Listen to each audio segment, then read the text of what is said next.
much, Madam President and fellow Toastmasters. It is a privilege today to talk about an opportunity. It's called the Ambassador Program. I've been thinking and talking to many people within the Toastmasters. I've visited a number of chapters, and I'm astounded by the true capacity, the power, the empowerment that comes out of the Club Awesome group. So what I'm proposing today is we consider an Ambassador Program. I think it's our privilege and opportunity that we might, as ambassadors, go out to other chapters and to have them take and elevate and ascend to a higher position. For us, though, if we're going to be ambassadors, I think we really need to know what it is that would make us be effective as ambassadors. Having some organizational development background, I look at it and say, it needs to be simple, but it needs to be powerful and effective. So I've come up with a 6-point proposal that would guide us as ambassadors, should you choose to engage in that process, to be able to go out and empower others. The first step is truly to be able to connect and communicate. It's all about relationships. But in terms of connect and communicate, you may not have the concept of what it's really about. It's the communication process whereby they are so comfortable with who you are. You've created such an element of significance in them that they feel comfortable sharing with you what it is that they want, who they are. That connection is something that you need to create as the first step. The second step is a very clear follow-up to that, which is creating a vision. People need to see where it is that they can and want to go. They need to talk about what it is they'd like from you as an ambassador relative to advancing the chapter, advancing their skills. These are all critical elements that need to be formulated into a vision. Without a vision, where do we go? I don't know, but I want to make sure we get somewhere.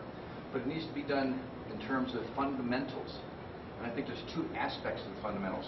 There's certainly the policies and the protocols, and there's definitely the positions that members play, and we need to be able to teach them how to do that well, to understand that and to function.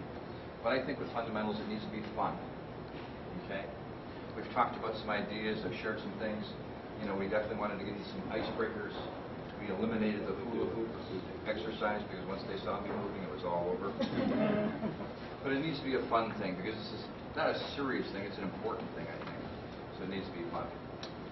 Fundamentals, though, do include such things as we need to teach them how to improve their coffee and donut service. We need to have them add yogurt and maybe fruit. Those are vital things, I think.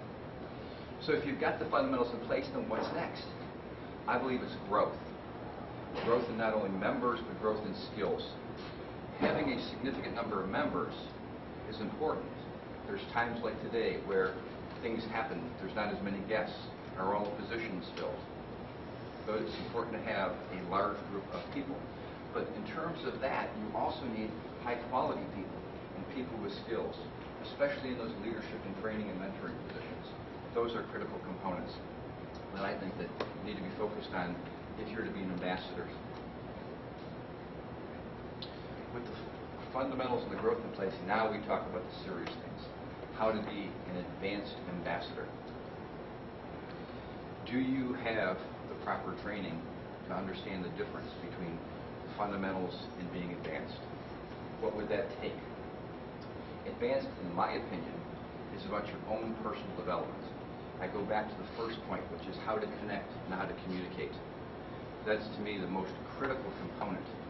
Most of us go in and oftentimes we're inclined to make an assessment, to make a judgment, to quickly start to give advice and direction, and to tell what's right, and we focus on what's not right. So for me, the advanced element of being an ambassador is being able to, again, go back and create significance. What can you recognize in that chapter? What can you recognize in the individuals in different positions? What is it that they are reflecting? You can identify positive things and attributes. You can focus on that and create that and build upon that. Then you can get into the skill development. Then you can get into the running of the chapter at a higher level. Skill development. For me, one of the biggest things is the capacity to get up and extemporaneously respond to the topic of the day or the table topic. How can we give advanced skills in that? I'm not sure, but that's the part of the question for today is, if we created an ambassador program, what might you bring and add to support in elevating that development? In terms of running the chapter, I've been impressed and that there are so many different training programs to become a participant and a supporter within the chapter. So in that sense, I'd like to take that and make sure that it is expanded, more frequent, more available, and see what can be done to make it more dynamic. This is all about empowerment. And I think that with an ambassadors program, truly, you would have the opportunity to empower and to make a difference. Madam Toastmaster, fellow Toastmasters, thank you.